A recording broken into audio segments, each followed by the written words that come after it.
station of the Oregon Sports Network. And Oregon is going to play in the national championship game. Big Ten champions. Big Ten champs. National champions, yes. Oklahoma City bound the Oregon Ducks. Awesome day to be a Duck, man. Boom inside. Touchdown, Oregon. He gets loose.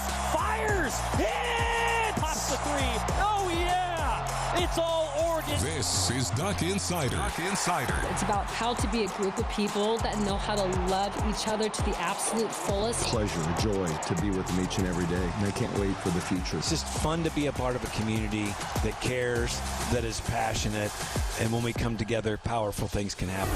This is Duck Insider on the Oregon Sports Network from Learfield, presented by OnPoint Community Credit Union. People are the point. Now let's go live to the Country Financial Studio to talk Oregon Duck Athletics. Ducks and Nittany Lions coming up. Getting ready to head to Pennsylvania. I'm Joey Mack. We've got a lot to cover with Steve Jones, our counterpart from Penn State, the voice of the Nittany Lions. We'll talk with Steve here to kick things off today. Also, Jaden Kennedy, Theamman, Poncho Lalula, and Matteo Ouangle met with the media this week. We'll hear from those student athletes getting set for Oregon at Penn State, a 4:30. It's actually going to be like a 4:50 or so kickoff. Yeah, 4:30, but it's probably going to be a little later than that. Oregon at Penn State. It's on NBC. We will have a 2:30 pregame show for you across the Oregon Sports Network. I look forward to it. Dusty will be with us, Jerry and Jorgie, of course. And then tomorrow, programming note, 9:30 a.m. That's right. It'll be Duck Insider breakfast tomorrow. Brunch, yeah. 9:30 to 10:30 is when we will do the show live. So for those of you who watch the show and you want to watch the chaos that ensues, the Ducks have talked this week a lot about creating chaos at practice. We create chaos on every Friday edition of Duck Insider just to make sure we're ready and we've covered all the bases for each game day coming up. Oregon, Penn State, 4:30 with a 2:30 pregame show. Duck Insiders Friday edition. We will do it live from 9:30 to 10:30.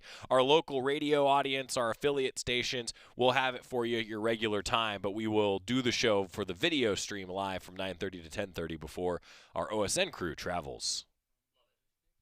Oh, man, I'm excited. This is going to be a fun trip. Also of note today, Campbell Trophy semifinalist Bryce Betcher. That is so cool for a guy who won the Burlsworth Trophy last year as the most outstanding player who began his career as a walk-on. Now he's a semifinalist for what is, by all accounts, the academic Heisman. This takes into account more than just what you do on the field, but your classroom performance, your community performance and involvement. Campbell Trophy recognizes, in some ways, the best man in college football. And Bryce Betcher is a semifinalist for that award. Congratulations to Bryce Betcher. Also, it is Oregon Soccer Match Day. The Ducks have a 4 o'clock start in West Lafayette. It's on Big Plus. The Ducks taking on Purdue for Oregon Soccer. Steve Jones, the longtime voice of Penn State, nearly 4 decades behind the mic for Penn State football, over 4 decades behind the mic for Penn State men's basketball. Got the chance to catch up with Steve Jones as we get ready for this Big Ten title game rematch. It's rare now that I've had the opportunity to welcome a fellow broadcaster back to the program, and we get to do that with the voice of Penn State. Steve Jones joins us. We last chatted before a Big Ten title game, Steve, and now here we are in the regular season. It's great to have you back. How are things in State College? Doing great, Joey. How have you been? So far, so good. I get to go out to your place in February for basketball, so I'm looking forward to it because I've never been to it. That's right. And, that's funny. Everybody's been asking me, like, so have you been there before? I'm like, yeah, we were there for basketball just last year, right? It is fun to be able to make these trips. So I want to go back in time with you a little bit, Steve, and just memories of that Big Ten title game week. What sticks out to you from the Penn State side as we get a Big Ten title rematch early in the season here? Oregon did a great job of getting out to a fast start in the game, and I thought that was really important for them. I think that I was impressed by the way Gabriel played. Tez Johnson had a big game that night. Then once Penn State got going, they put a lot of pressure on Oregon, but Oregon did a great job of consistently making sure that when Penn State got the ball, they were still 2 scores down until the end. right? Because Penn State had the ball at the end down one possession. But Oregon did a great job when Penn State would come back, put pressure. Now it's a 28-24 game, they'd score. And I thought that showed me when you put pressure on them, they responded quickly and put the pressure back on you. So that's what really impressed me about Oregon last year. I'm curious, just the perspective of you and Penn State fans now heading into this game of Oregon. I know I asked you last year, what's been your perspective of Oregon before we match up in a title game? But now here we are talking again about it, right? Well, both teams are really, really good, but neither team has really been challenged or pushed to this point. I'm very impressed with Dante Moore and his accuracy. I know at UCLA he had a problem with turnovers. Now you watch him play, and he just seems like a more poised, confident player out there. But he also has more people that can help him out. At UCLA, he didn't have that. It doesn't matter who's running the football; they're all really good. Decorian Moore, I think, is a major league presence at the wide receiver spot, along with Benson and Gary Bryant. And I'm a big Kenyon Sadiq fan.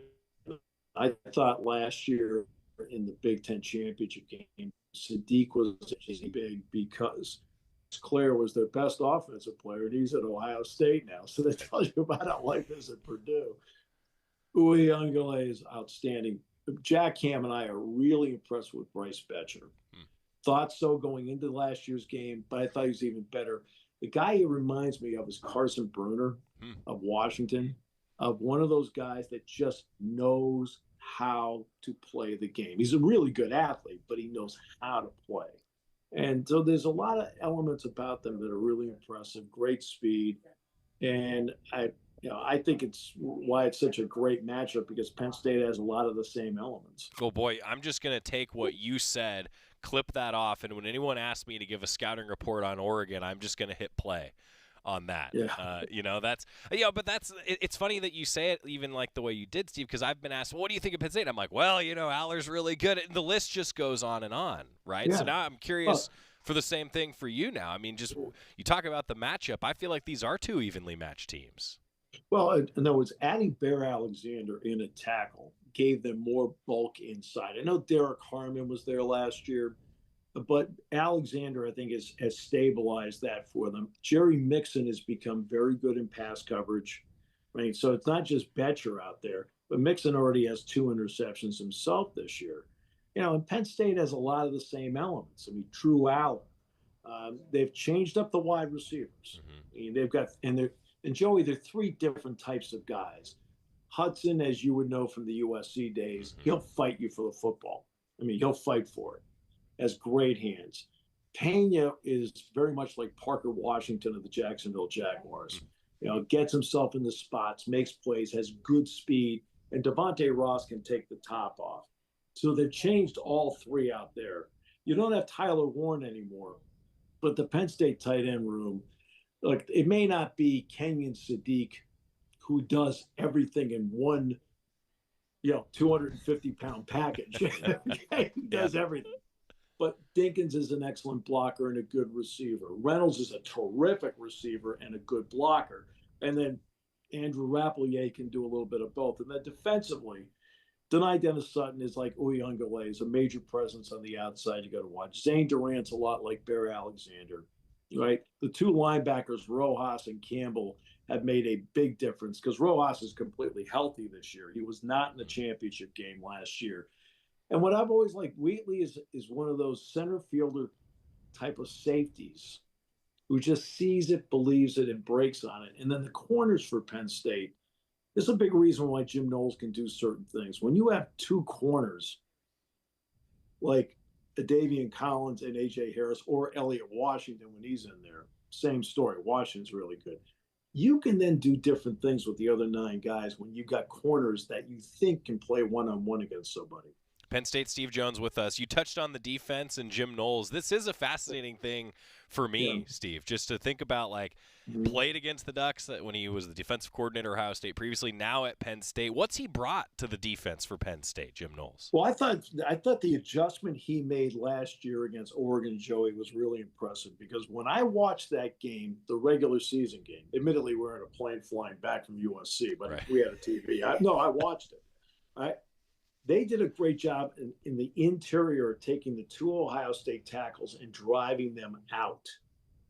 And that allowed Dylan Gabriel now a lane to see downfield, because you and I both know Dylan is not exactly Shaquille O'Neal. Okay, so, right? But it gave him a lane to see everything. If he elected to run, fine, but he gave him a lane to throw. In the Rose Bowl, Jim adjusted as to how they played in that in area. And suddenly Dylan didn't have that opening to work around.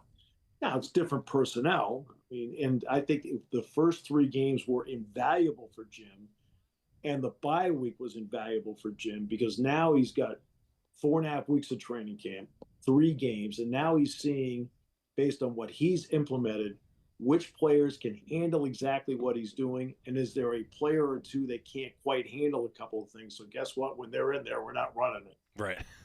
And you know what I mean? Because it's not just what your players can do. Dan Lanning will tell you right away. It's also what certain players can't do. And if certain players can't do something, you have to take it out. And I think that's the important part for anybody new in a position where they now have to get used to what you can and can't do based on what your personnel can and can't do and what they can retain and what they can't. Yeah, it's coaching, it's management, it's leadership. You know, it's amazing how much it overlaps like that for sure. I'm curious to zoom out for just a second. Like heading into the season, Steve, I mean, it may sound like an obvious question, but what was the expectation within the program and of Penn State fans? Like, where do they want to be this year? Well, again, same story. They want to go to the playoff and they want to go farther. Just like Oregon wants to go to the playoff, they want to go farther. Penn State got to the semifinal last year, and they lost the semifinal game with 30 seconds to go. I mean, that's a tough way to live. And so when you get that far and you have that many people back, that is your expectation going in. But Penn State and Oregon are two programs that should have that expectation every year. I got to give Dan Lanning a lot of credit. You know, James stepped into a bad spot here at Penn State. 63 scholarships, the whole thing. So he had to really build a lot of things from scratch to get it to this point. Dan stepped in, and Oregon was doing fine, but for him to step in and make it great, and to do it with not a lot of head coaching experience behind him, and he's turned out to be a great head coach. I give him a lot of credit. You know, bringing in Will Stein was a great move, right? After he lost Kenny to Arizona State, Kenny Dillingham, right? You know, they've done a great job with all their transfer quarterbacks, whether it was Bo Nix or whether it was Dylan Gabriel, and now obviously Dante Moore. So it's. But they've done a great job of developing internally. Penn State's a developmental program. They have the 3 transfer wideouts, and they got Campbell at linebacker as a transfer. Okay, they're very selective. Oregon, despite what I've talked about the quarterbacks, is also extremely selective with its transfer portal. So you got 2 great developmental programs that should expect to make a run to the playoff every year with the idea of how far can we actually get with it, because these are 2 of the better programs in the country. We're talking with Steve Jones, the longtime voice of the Nittany Lions. Timeout, come back, and we're going to continue to preview this big-time matchup on the Oregon Sports Network from Learfield. Dear Truckin' Awesome, Toyota Tundra's got heart-pounding horsepower.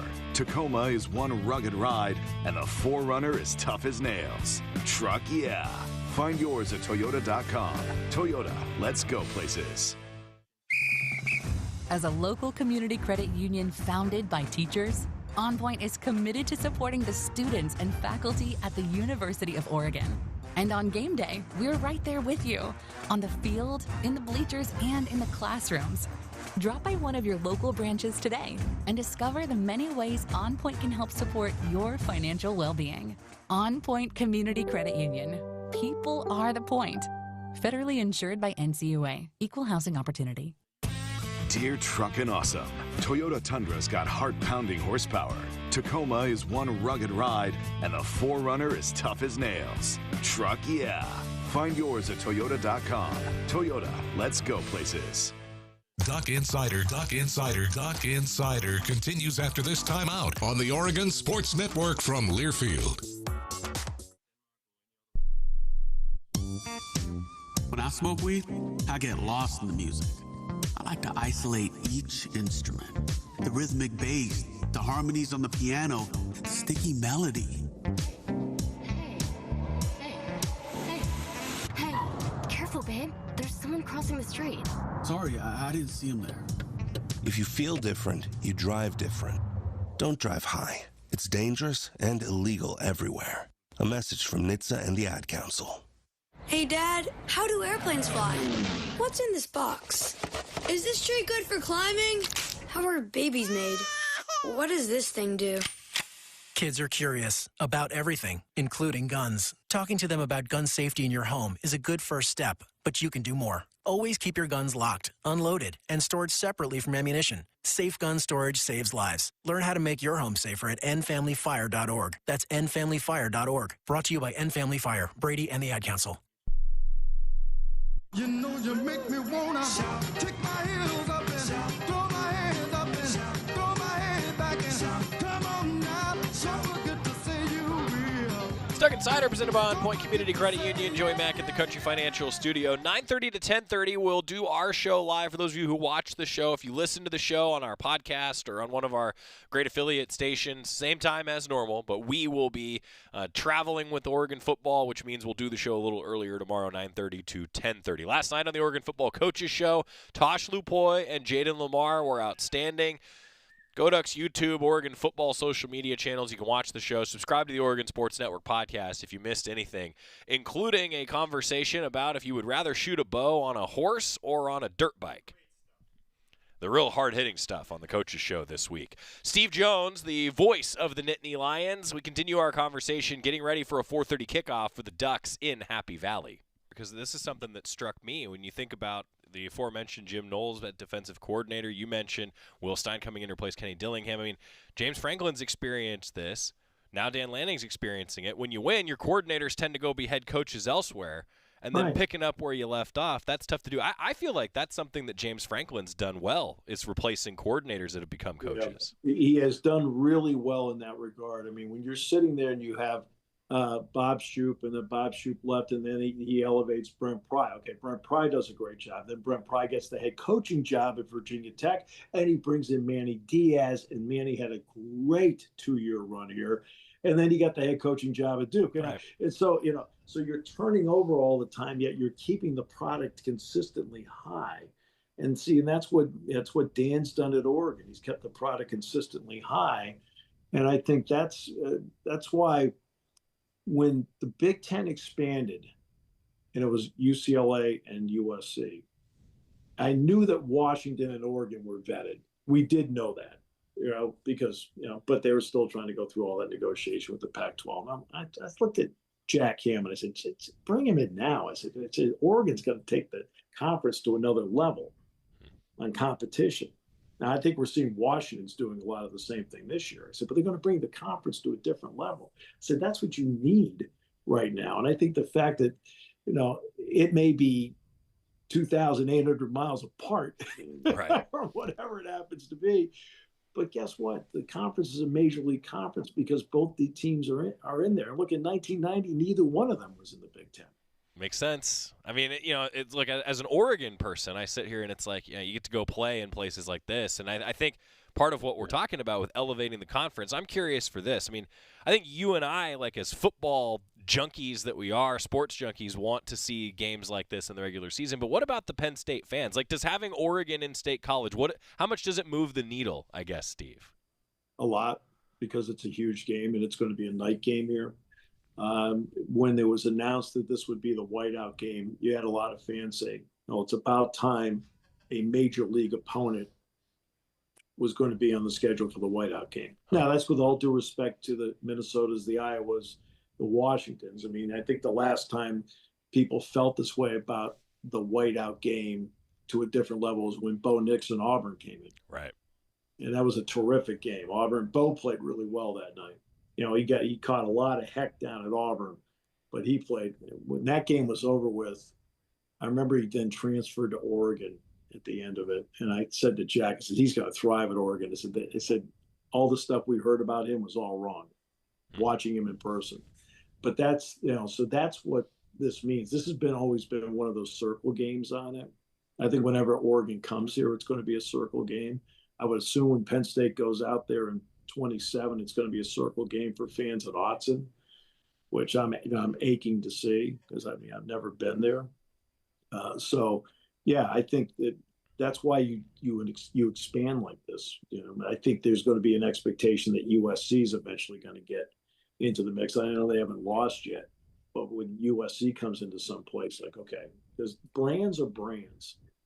Sure. And I remember when Penn State played Oregon in the Rose Bowl, and I worked that game, and it was like, oh, okay, Oregon, all right, well, okay, Rich Brooks, okay, tell me a little bit about Danny O'Neal. Like, didn't know a lot about him, but after that point, the Oregon program took off to a point where now it's like when you're talking about the top 7 or 8 brands in all of college football, 2 of them are going to be on the same field here on Saturday night, and that's what And the fans are great here. I mean, the teams are like, they go about their business, the whole thing. The fans are a wreck. So, let's be honest about it. So here's they've overanalyzed everything. But I got to know then, like, the whiteout, you talk about, like, the experience at Autzen, the noise, that's what we're known for. The whiteout, I think it's safe to say Penn State's known for that. Like, what makes it special? For the Duck here in me and other Duck fans that might make the trip out, what should they expect for an environment for this whiteout? Volume, lots and lots of volume. I think they'd safe to say after being in the parking lot all day, it will be a finely tuned crowd. Okay. But they just turn it loose on every single play. I'm talking about the fans. They turn it loose on every play. And with all due respect to Autzen, which is like this, right? You're also talking about this is 111,000 people, right? And I think that makes a big difference. It's also a little bit different in the stadium this year because of the temporary seating that was put up on the west side.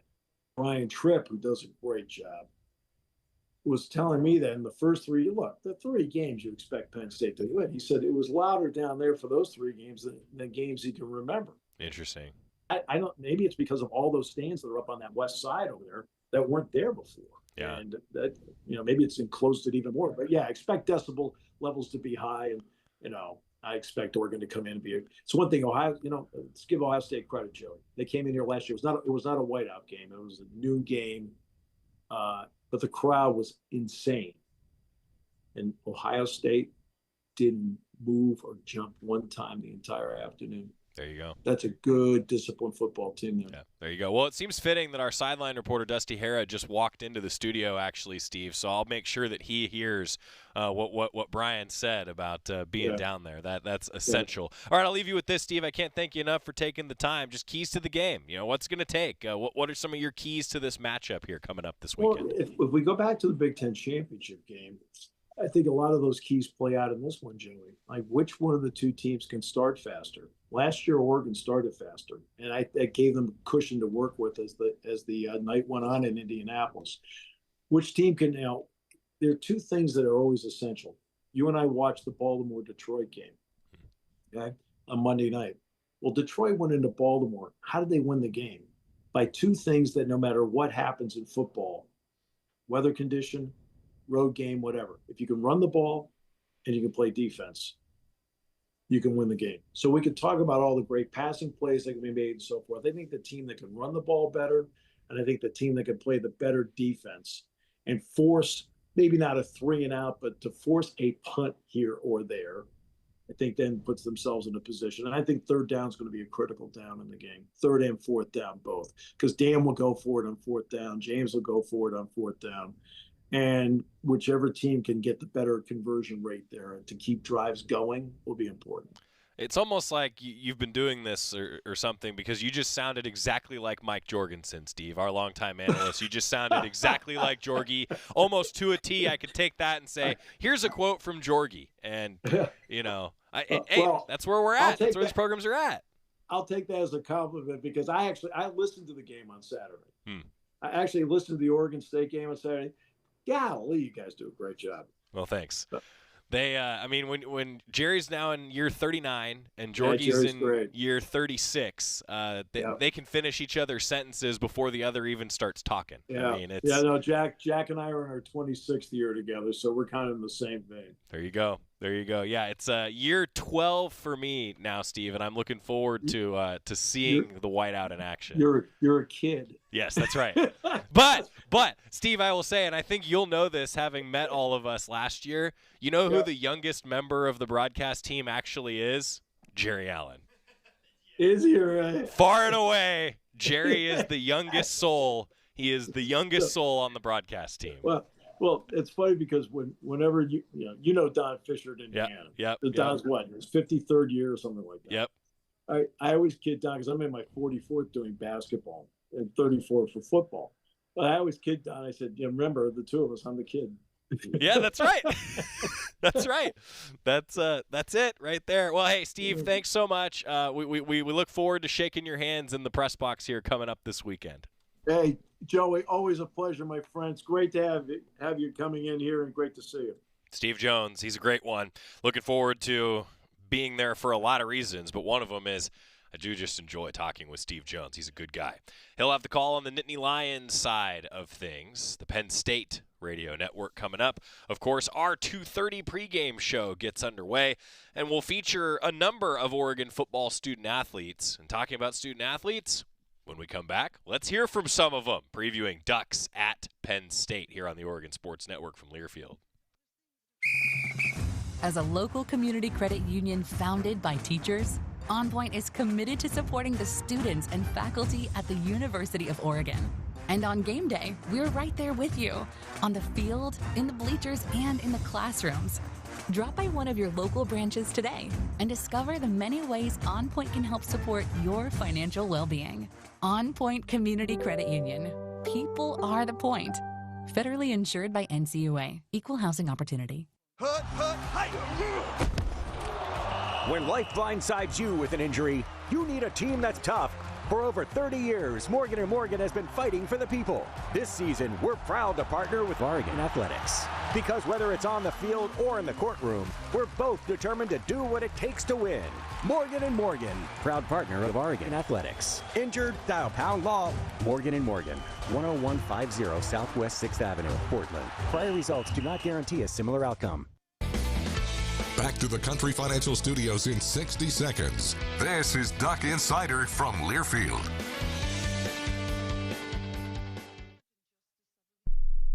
You wanted to be cool, which led you to smoking, which led to a pack a day.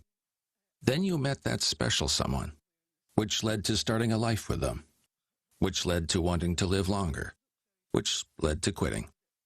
Then you heard you may be at risk for lung cancer, which led you to getting a low-dose CT scan. If you smoked, get scanned. Talk to your doctor and learn more at savedbythescan.org.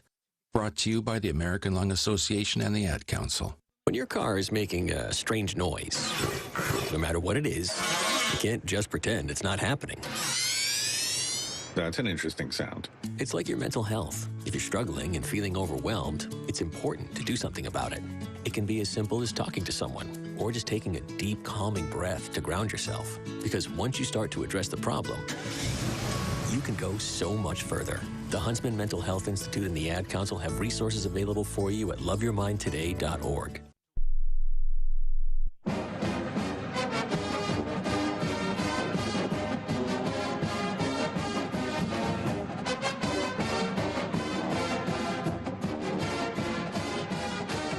Back in the Country Financial Studio, we've got Duck Insider today, brought to you by OnPoint Community Credit Union every weekday. Bringing you Duck Insider a little earlier tomorrow. Brunch with myself, Jerry, and Jorgie.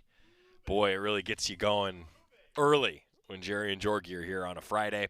Jaden Kennedy, a great addition to Oregon's secondary this year. I thought he gave a fascinating insight into how you change your body, what it looks like when you transfer into a program. And he's really taken advantage of the opportunity that he's had in the secondary. Jaden Kennedy previewing Ducks and Nittany Lions. What stands out most with their personnel on the outside? It's a lot of like different looks they give you, coming from like unbalanced to trips to quads. Like Penn State has it all in the offense, so that stands out pretty much on their outside personnel. Have you ever had to practice against an offensive tackle being in motion potentially to hit a guy like you in the box? I have not. That's probably the first time I've ever seen that look. So it's pretty cool to see. Also, it gives you like pros and cons to what it'd be like a pass or a run or whatnot. But it's cool to see like Penn State does it.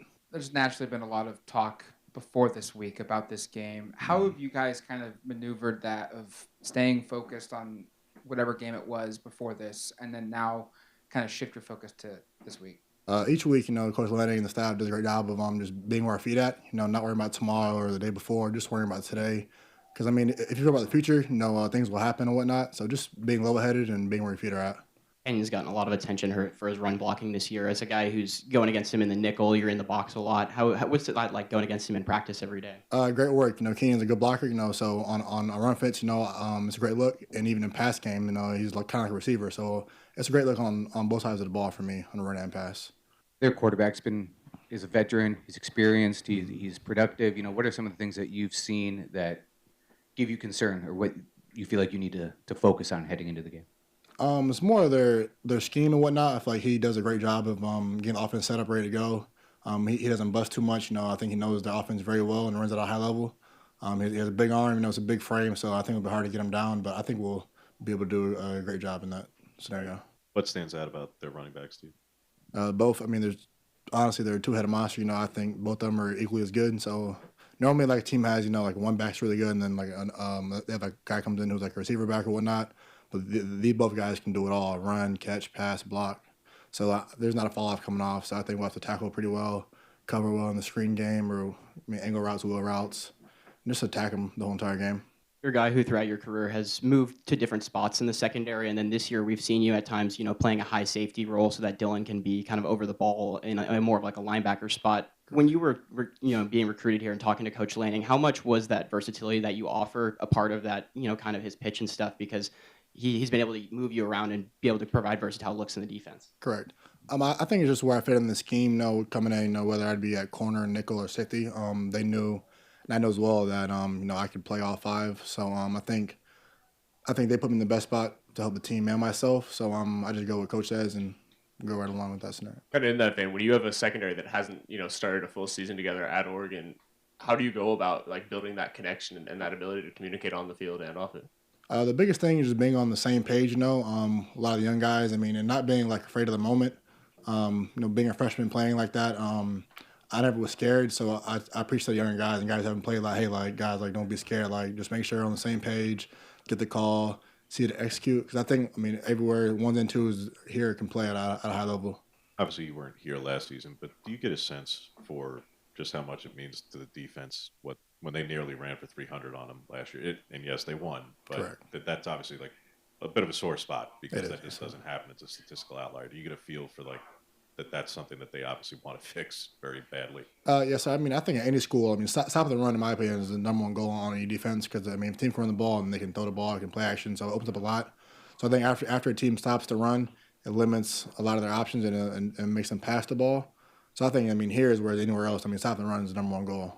Yeah, like you said, the run defense has been really strong this year. You're listed 10 pounds heavier on the roster than you were at Ole Miss last year. I know those roster, weights aren't everything, but have you put on more muscle, to help you play the run like that and be stronger and more physical towards the line of scrimmage? Oh, yes, I came in putting like 10 to 15 more pounds from April until the start of the season. Coach Lanning and Coach Love and everybody's, wanted me to put on more muscle to play the run. So that was a big, a big trait in my offseason was to gain a little more weight and more muscle. You mentioned that a lot of the cornerbacks are pretty young this year.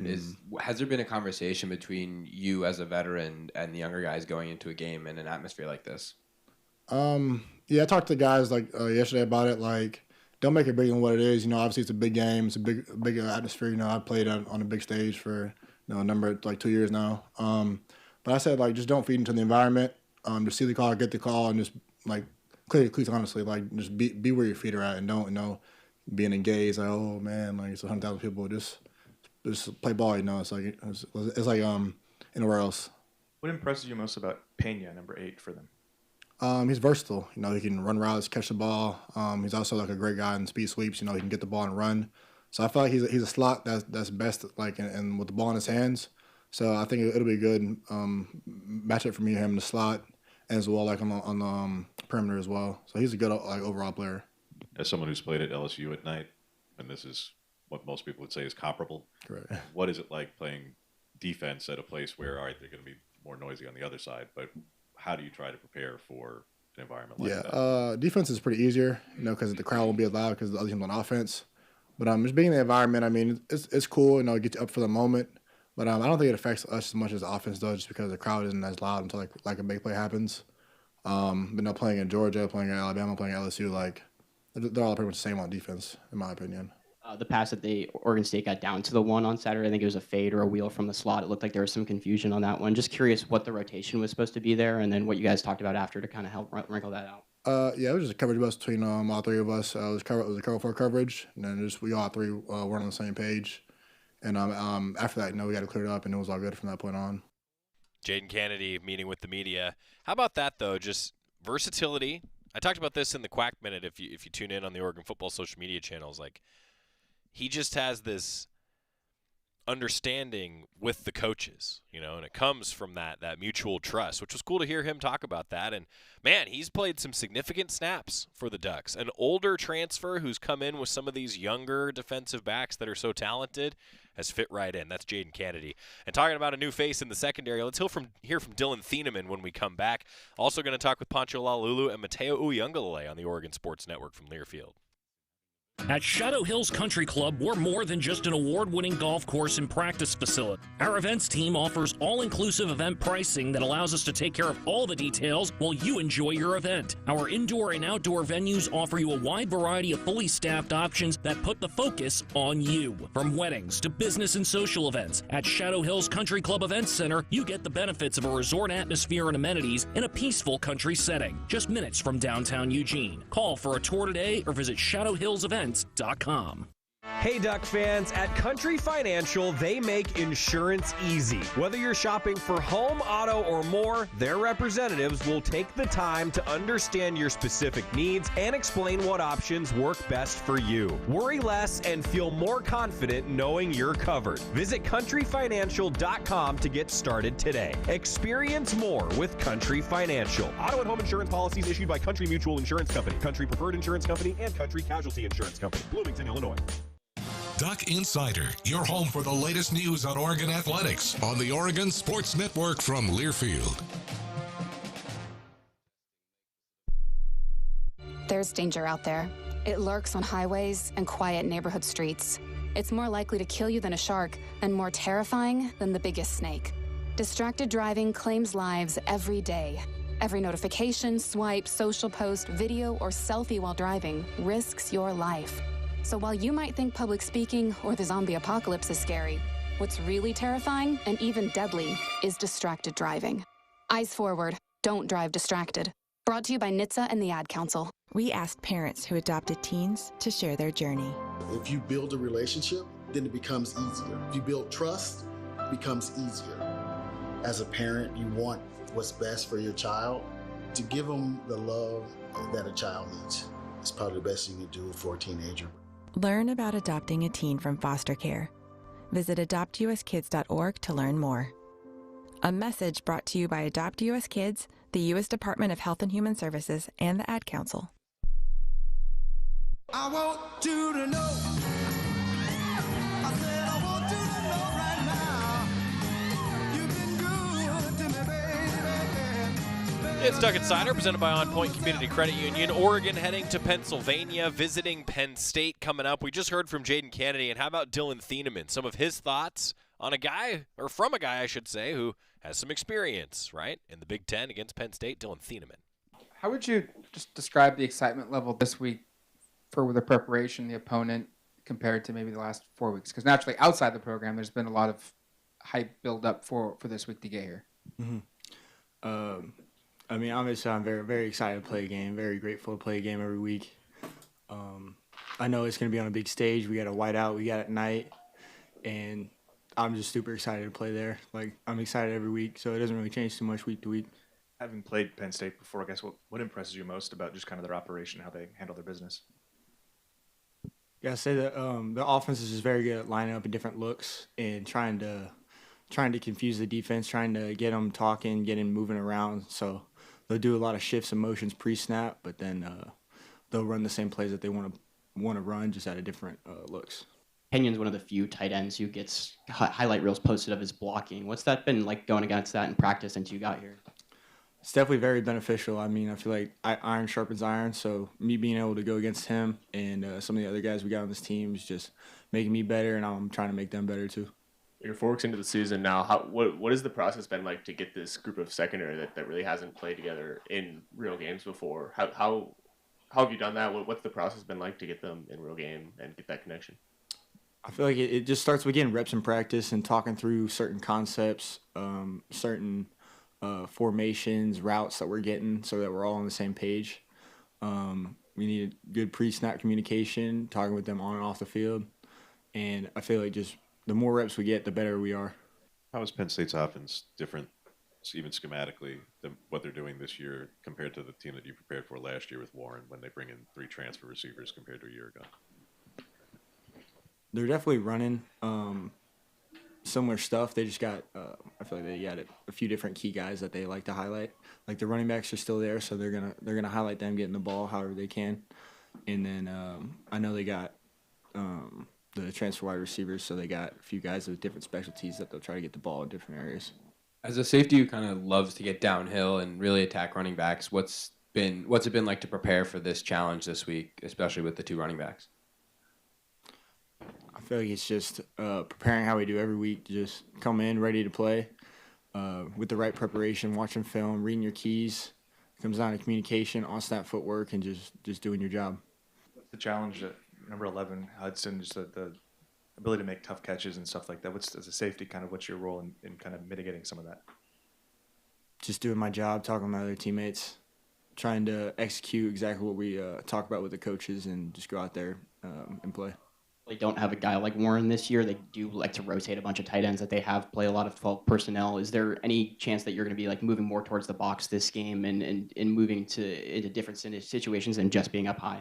We're still talking through some things. So we got a few other things that we have installed that we'll show. So I'll be in a few different places, but nothing's like completely set in stone on what we're doing. Where were you at, and what was your headspace like when these 2 teams played last year in the Big Ten title game? So I was still at Purdue watching that game from my apartment with my roommates there. So, I mean, I was just chilling there. It was after the season, so I was definitely a little disappointed with how the season went, but I was kind of just sitting there with my roommates just watching the game. Interesting from Dylan Theamman. Of course, now getting a chance to play in a big-time game like this in the regular season. Here's hoping Dylan Theamman gets to play in a big-time game like that in the postseason. Right? That was Dylan Theamman. How about Poncho Lalula? Let's go into the trenches. The Oregon center this week, talking about the matchup between the Ducks and the Nittany Lions.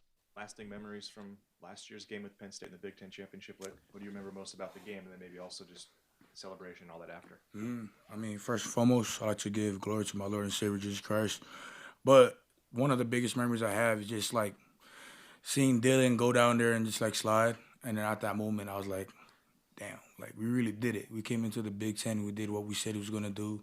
You know, just silence all the doubters that doubted us from the beginning, saying that we wasn't a physical team. Now everybody knew who we are, just seeing that. And just after the game, just seeing my family in the stands, like seeing my family travel all the way from Hawaii, and just being a kid from Hawaii all the way in Indianapolis, like I never thought I would see myself or like over there playing in Lucas Oil Stadium. Like it was a blessing to just be in there playing on that field and just doing it with the guys I've been grinding with since January. Building off that, what does this weekend mean to you then for the opportunity? I mean, you guys proved it last year you can do, but I know double down the mantra going into this year. What does this weekend mean to you guys? For me, honestly, you know, a lot of people talk about it being a big game. It's most definitely a big game, but for me, it's just like another game, you know. I just take it into consideration. Like, at the end of the day, like I tell people, you don't have to get too high or too low. We just got to remain cool, calm, and collected throughout the whole game. We're preparing right now just to go into their environment. We know that they got a lot. It's very loud in there, but if we just continue just to harp on the little things and just being able to stay focused and cool and calm, collected throughout the whole game, it's just gonna set out for us. They have a very big physical defensive line. What have you seen from them on film? Oh yeah, I mean they're up front. They are good front. They're a good front four. You can see some like flashes from 33. He does a great job of getting upfield with his speed and just being able to bend. And interior, you got some solid guys. 28, being able to play with some low. This is probably one of the first teams I think we played this year where these guys are kind of smaller, but they can get low and get hands on you. We just got to be able to play a great technique against guys like that. Dan Lanning's considered maybe the ultimate motivator in the sport, and we've seen clips of inside your locker room before games. And what makes him so effective? And I guess just are there games that you're more excited for that pregame speech than others, and it's like this one of those weeks? Coach Line, he does a great job of just getting us hyped, like you said. I mean, he does a great job just making sure that we're on fire throughout the whole week.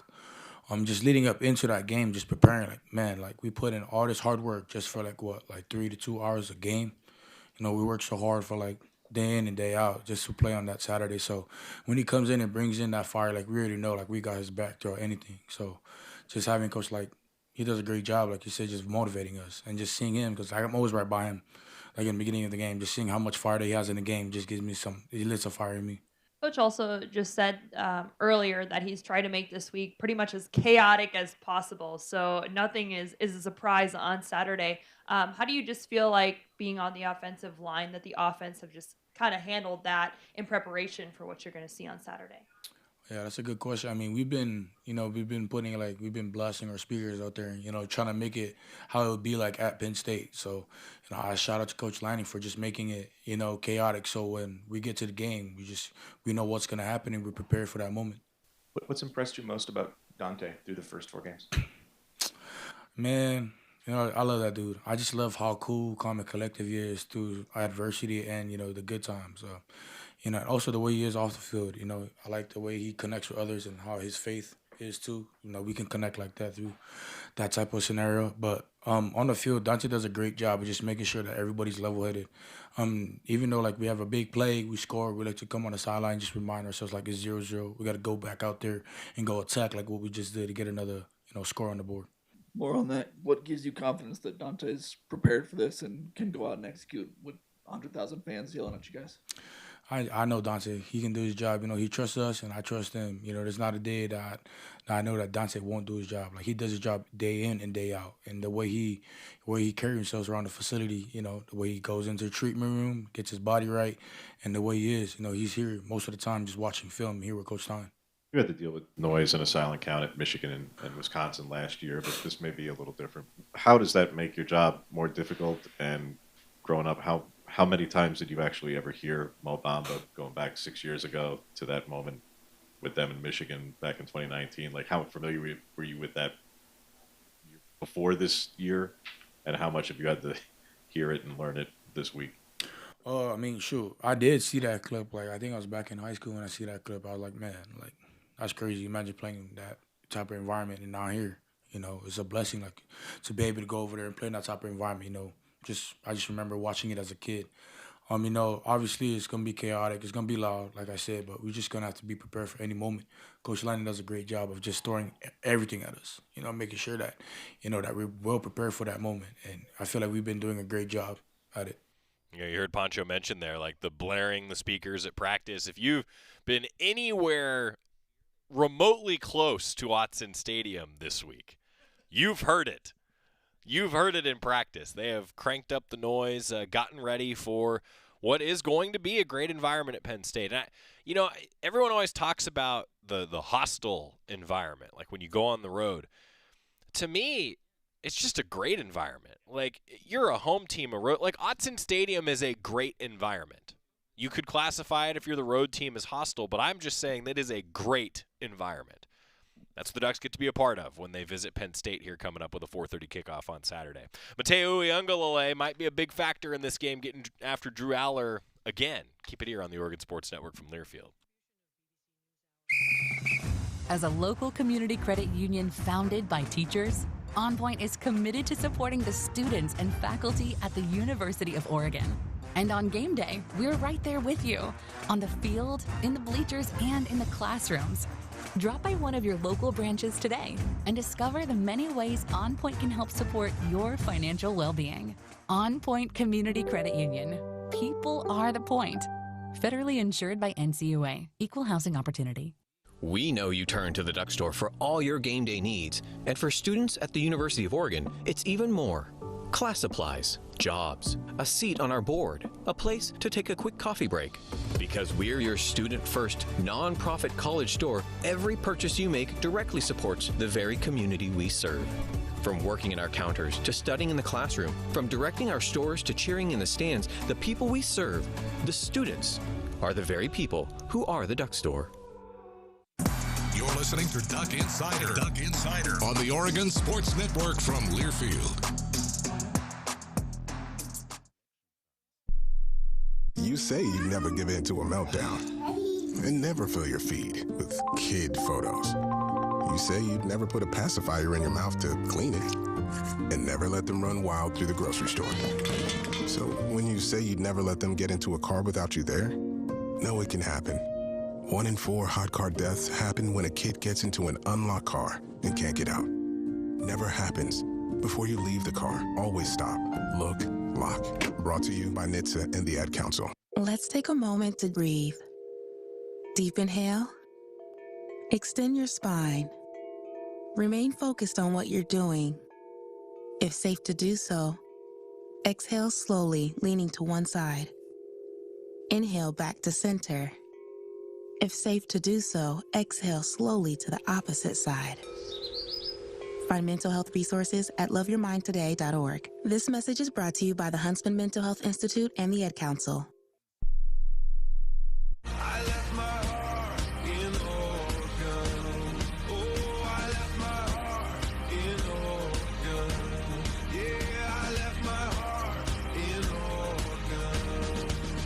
Duck Insider presented by OnPoint Community Credit Union. I'm Joey Mack in the Country Financial Studio. Matteo Ouangle met with the media this week. I think he is a real factor in getting after Drew Aller, but also stopping the run game. We've talked a lot about Aller, the transfer wide receivers, no Tyler Warren at tight end, but still a two-headed monster in the backfield for Penn State. Talented duo. Matteo Ouangle previewing Oregon and Penn State. Yeah, how much does a defensive performance, I know you guys got the win, the Big Ten championship game, but the rushing total that they put up, how much does that kind of stick with you and impact you going into this one? Yeah, I mean, that's definitely something we remember as a defense. I think probably like one of the main reasons like we focus on our rushing defense so much, trying to improve that from last year. I think our offense really won that game for us last year. So, we can't just rely on one side of the ball. We gotta dominate in that part of the game. What's different for you personally going up against these offenses? And there's no Derek Harmon, there's no Jordan Burch, Caldwell's gone. I know you've got talented guys still around you, but do you see more focus put on you, from a game plan perspective, and just how do you feel like you've kind of handled that? Yeah, I mean, I think as far as like the pass game, I mean, I probably see like a little more chippers and stuff. But I mean, I seen chippers last year. I mean, I try not to think about it and just play what they show and just go 100%. What have you seen on tape from Drew Aller now compared to what you saw last year in the title game, and what's a little bit different? What does he do better than he did last year? I think, I don't know if it's underrated or not, but I think one of his best parts about his game is just his movement. Like, he's not like a guy who's gonna, maybe not even outrun you, but he has good enough speed and his pocket awareness is pretty good, I'd say.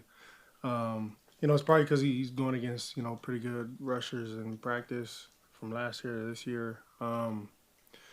So, yeah, I'd say his movement in the pocket and then just being able to throw the ball on the run, and he has that big arm. That's the kind of thing that sticks out. Based on last year, but what stands out about the running backs, 13 of them? They run hard. They're not small backs. They're fast. I mean, kind of like all the aspects you'd want as a running back. I mean, they have a lot of them. I have a lot of respect for those guys. I mean, I think we face elite running backs at practice every day too. So, you know, definitely not the average running back we're facing, but both of them. But I feel like we'll be ready. Now that you've gotten a chance just to kind of dive into the film, what do you think is just the biggest difference from last year's Penn State team to this year's Penn State offense? Yeah. I don't know. It's not like a lot. I think the foundation of like schematically and stuff, I think kind of similar. Like they're still gonna bring out all the funky plays and weird formations and they're gonna do all this just to try and run the ball down your throat. You know, and they do a good job of dressing up like simple plays, and then they'll have trick plays and stuff. But you know, it's a good offense. Well, you don't play alongside him. You play, you know, with Dante Moore. You share a locker room with him. He's one of the leaders of your team. What makes him ready for this opportunity, this challenge? 100,000 plus fans yelling at him while he tries to run an offense. Yeah. Shoot. I just think his experience, like even before here, like, you know, he's a guy who's been through hardship and he's been through, you know, not going the way you want it to go. So I feel like just that alone has kind of prepared him. But even besides that, just the way he shows up every day, like the way he knows his playbook, he's almost like a coach out there. And then just his leadership skills, being able to keep the guys level-headed, you know, rally everybody and have everybody on the same page. Yeah, just high praise for him. A lot of people call Dan Lanning maybe the best motivating coach. We've seen pregame speeches before, you know, Colorado, the Big Ten championship game last year. As a player, why is he so effective, and maybe what's like the excitement level for those type of speeches for you guys? Yeah, I don't know. I think he's just real confident. Like that's the main thing, and then I don't even know the science to it, but you know, he just the way he speaks is very I don't know, it's just very powerful, and you know, there's no stutter in his voice, and there's no like what he says is what he means, and he's not a hypocrite. He's gonna do he's gonna talk the talk and walk the walk. So I think that's why everybody respects him so much. A good note to end on today. Matteo Ouangle talking about his head coach and Dan Lanning. Tomorrow, picks, preview the game with Jerry and Jorgie. We will do the show live from 9:30 to 10:30 a.m. See you then. Put your phone on D&D. That means that do not disturb when you're driving. And when you're going from point A to B, I need you to stay safe, please, so always sing with me. So put your phone on D&D. That means that do not disturb when you're driving. And when you're going from point A to B, I need you to stay safe, please, so always remember this beat. Don't drive distracted. A message brought to you by the National Highway Traffic Safety Administration, Project Yellow Light, and the Ad Council.